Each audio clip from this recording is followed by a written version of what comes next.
విలసతి మమ హృదయే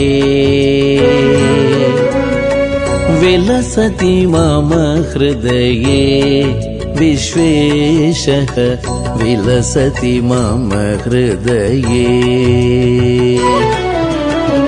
కలితానందః కాశీనాథః కలితానందః కాశీనాథః విలసతి మమ హృదయే విలసతి మమ హృదయే.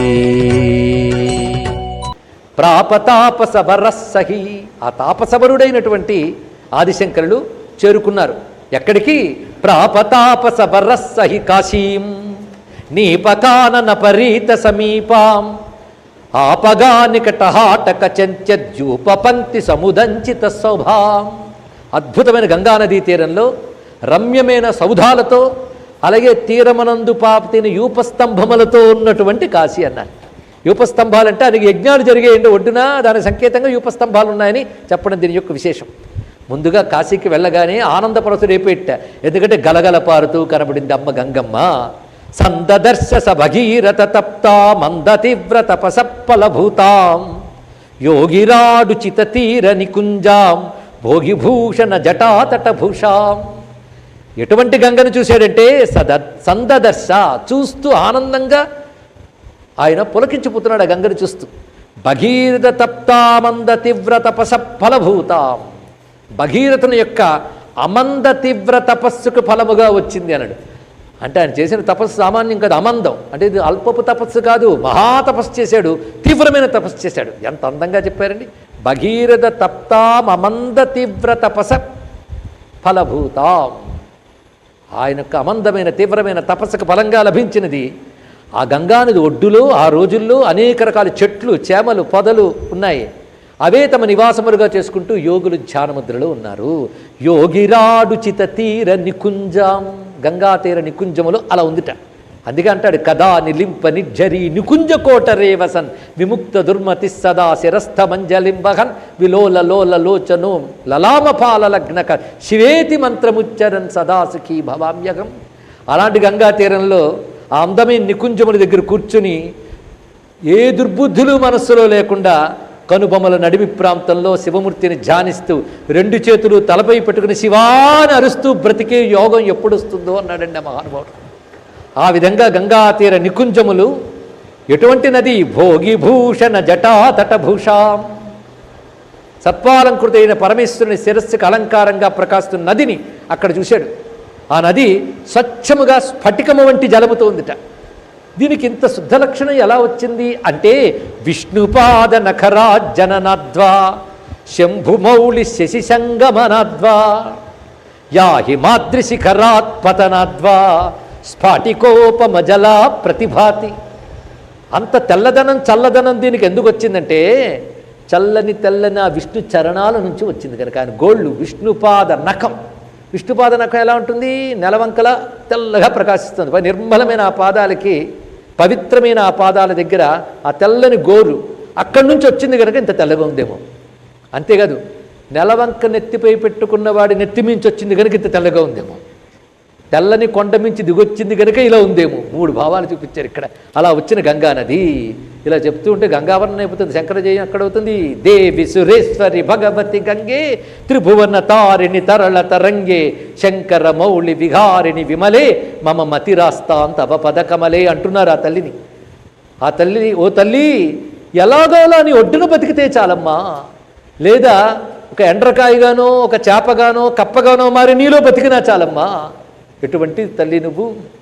భాగీరథి సుఖదాయిని మాత తవ గుణమిహమా నిగమే ఖ్యాత నాహంజానే తవ మహిమానం పాహి కృపామయీ మామజ్ఞానం. నీ మహిమ నాకే తెలియదమ్మా, అజ్ఞానిని నన్ను కాపాడు అన్నారు శంకరులు. అన్నారండి ఆ మాట.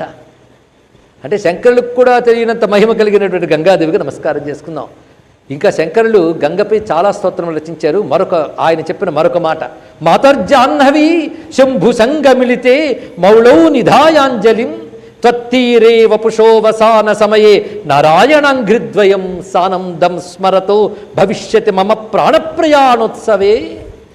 భూయాద్భక్తిరవిచ్యుత హరిహరాద్వైతాత్మిక శాశ్వతి. అత్యద్భుతమైన శ్లోకం అండి. ఓ తల్లి గంగమ్మ, నీ ఒడ్డును కూర్చుని నుదుటిపై 2 చేతులు దోయిలించి పెట్టుకుని నా ప్రాణావసాన సమయంలో నీ ఒడ్డును కూర్చుని తలపై 2 చేతులు పెట్టుకుని భక్తితో నారాయణ్ణి పాదపద్మాలు ధ్యానిస్తూ ఈ శరీరం విడిచిపెట్టేటువంటి భక్తిని ఇవ్వమ్మ అన్నారు. ఎటువంటి భక్తి అంటే హరిహరాద్వైతాత్మిక శాశ్వతీ భక్తి. హరిహరాద్వైతాత్మిక అంటే హరిహరుల నడుమ భేదం లేని భక్తితో ఉంటూ విష్ణుపాదాలను ధ్యానించాలన్నాడు. ఈయన చూస్తూ ఉంటే హరిహరాద్వైతం చెప్పినా విష్ణువు అంటే ఒక పిసరు ఎక్కువేమోనండి. అందుకే ఈ మధ్య శివద్వేషం ప్రధానంగా కలిగి తన్ని తాను వైష్ణవుడు అనుకునే ఒక ఆయన అన్నాడు. ఈ మాట జాగ్రత్తగా వినాలి. విష్ణు భక్తి కంటే శివద్వేషం ఎక్కువ. ఆయన ఏమన్నాడంటే శంకరాచార్య కూడా ప్రతిపాదించి విష్ణువే గొప్ప అని చెప్పాడు కానీ శివుడి గురించి చెప్పలేదండి అన్నాడు. ఓహో, ఇలాగైనా పోనీ ఒప్పుకుంటావు, సంతోషం అని ఆయన ఒప్పుకున్నాను నేను. ఎందుకంటే విష్ణుభక్తి అందరినీ విష్ణుభక్తులు చేసేయండి, పర్వాలేదు, కానీ శివద్వేషం మాత్రం వ్యాపింపజేయకండి. ఇక్కడ కోరుకునేది ఇక్కడ మొత్తానికి ఈయన అడిగింది ఏంటి? నారాయణాంఘ్రిద్వయం సానందం స్మరత. నారాయణ పాదపద్మాలను ఆనందంగా స్మరిస్తూ ప్రాణప్రయాణ ఉత్సవం అంట. చూసారా, ప్రాణప్రయాణం ఎవరికైనా ఉత్సవం అండి, చచ్చే చావు పోయేవాడికి చూసేవాడికి. ప్రాణప్రయాణం ఎప్పుడు ఉత్సవం అవుతుందంటే భగవంతుడిని స్మరిస్తూ శరీరం విడిచిపెట్టినప్పుడు అండి. ఇక్కడ ఎంత రమ్యమైన మాట. ఆ ప్రాణప్రయాణోత్సవ సమయంలో నారాయణాంఘ్రి పద్మములను నీ తీరంలో తలంచుకుంటూ శరీరాన్ని విడిచిపెట్టేటువంటి యోగం, ఆ యోగానికి కావలసిన హరిహరాద్వైతాత్మిక శాశ్వతీ భక్తి నాకు సిద్ధించుగాక అని కోరుకున్నారండి ఇక్కడ. అంతేకాదు ఈ కాశీని ఆయన చూసిన తీరే వేరు. క్షేత్రం చూడగానే క్షేత్రంలో కాశీ కనబడాలి. ఇది ఎప్పుడు తెలుసుకోవాల్సింది ఇక్కడ. అని బాహ్యక్షేత్ర యాత్ర చేయాలి, అంతఃక్షేత్రంలో స్థిరపడాలి. అంతరవిముక్త క్షేత్రంబునాశ్రయింతు అని అగస్త్యులు వారు అన్నట్లుగా శ్రీనాథ మహాకవి చెప్పారు. కాశీక్షేత్రం శరీరం త్రిభువన జననీ వ్యాపిని జ్ఞానగంగా భక్తి శ్రద్ధా గయేయం నిజ గురు చరణ ధ్యాన యోగ ప్రయాగ విశ్వేశోయం తురీయ సకల జనమనస్సాక్షి సకల జనమనస్సాక్షిభూతోంతరాత్మా దేహే సర్వం మదీయే యది వసతి పునస్తీర్థమన్యత్ కిమస్తి. ఇది అంతర్విముక్త ఉపాసన. ఇప్పుడు మనం ఎక్కడున్నాం? హైదరాబాద్లో కాదు, కాశీలోట. నువ్వు కాశీలో ఉన్నట్టు నీకు తెలియాలంటే ఇలా అనుకో, కాశీక్షేత్రం శరీరం ఎప్పుడవుతుంది? గంగ ఉండాలి కదండి.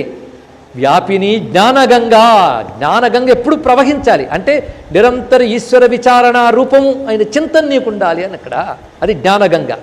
మరి గయ ఏమిటి? పూర్వం కాశీ గయ ప్రయాగ కలిపి కాశీయాత్ర అండి. కాశీ భక్తి శ్రద్ధ గయేయం. భక్తి శ్రద్ధయే గయ. 2 చెప్పారు, గయని ఒకటన్నారంటే భక్తి శ్రద్ధ ఒకటే తెలుసుకోవాల్సింది. భక్తి శ్రద్ధాపూర్వకమైన భక్తియే గయ, తెలిసింది కదా. జ్ఞానమే గంగా, శ్రద్ధాభక్తియే గయ. నిజ గురు చరణ ధ్యాన యోగ ప్రయాగ. గురుపాద పద్మ ధ్యానమే ప్రయాగ. ఎప్పుడైనా గురుపాద పద్మ ధ్యానం అంటే 2 తెలుసుకోవాలి, గురువు భగవంతుడు, రెండింటిని కలిపి తెలుసుకోవాలి. ఇక విశ్వేశ్వరుడు ఎవరయ్యా? ఇంతవరకు చెప్పారు కానీ అసలు జ్యోతిర్లింగం కదా. అంటే విశ్వేశోయం తురీయ. ఎవడు 3 గుణాలకి, 3 దేహాలకి, 3 అవస్థలకి తెలుసు కదా. జాగ్రత్త స్వప్న సుషుప్తులకి, స్థూల సూక్ష్మ కారణ దేహాలకి, సత్వరజస్తమో గుణాలకి అతీతమై ప్రకాశిస్తూ ఎవడు సాక్షిగా అంతరాత్మగా ఉన్నాడు ఆ తురీయమైన వాడే విశ్వేశ్వరుడు. ఇలాగా అవన్నీ ఎక్కడున్నాయి? దేహే సర్వం మదీయే యది వసతి పునస్తీర్థమన్యత్కిమస్తి.